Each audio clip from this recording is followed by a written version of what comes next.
At 12:01 a.m. on August 1st, 2025, a new 50% Section 232 import tariff snapped into place across the United States, but only on semi-finished copper products and copper-intensive derivatives, not ore, concentrates, scrap, or refined copper metal. Think pipes, wire, rod, sheet, tube, and copper-heavy parts such as fittings, cables, connectors, and electrical components. The order is universal by country and applies to the copper content only. Non-copper content remains subject to separate reciprocal tariffs. CBP has been directed to police copper content declarations and penalize underreporting. The futures market whipsawed. The CME Comex price collapsed more than 20% when traders realized refined copper was not covered, vaporizing the big U.S. premium over LME that had fueled months of tariff arbitrage shipments. In short, the tariff trade imploded, spreads reset, and positions built for a refined metal duty were caught badly offside. Behind that swing, massive H1 stock building.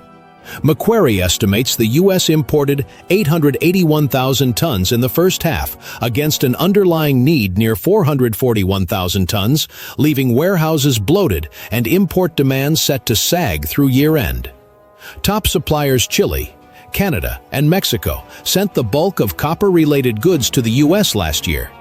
With semi-finished products now taxed at 50%, expect more finished parts to divert to non-U.S. markets, while refined cathode keeps flowing, for now, wherever netbacks look best. USMCA preferences don't override Section 232, so the new copper duty still bites. The copper content rule and new CBP guidance make valuation and documentation the choke points importers will live and die by. U.S. downstream fabricators, rod mills, wire and tube shops get a tariff shield against imported like-for-like product. A margin respite if they can source feedstock efficiently. Domestic-focused miners got an initial lift when the idea surfaced. Import-reliant OEMs, HVAC, autos, power equipment face higher landed costs on copper-heavy parts and more paperwork risk around copper content declarations. Reuters, smelters, refiners, and fabricators abroad that sell wire, rod, tube into the U.S. are hit first.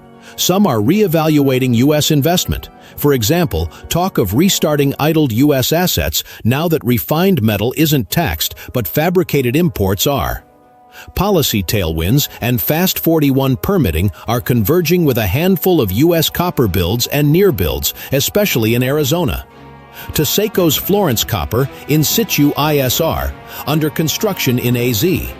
90% complete by mid-2025 and guiding for first copper thereafter. Hudbay's Copper World, AZ. Fully permitted Phase 1, advancing feasibility and JV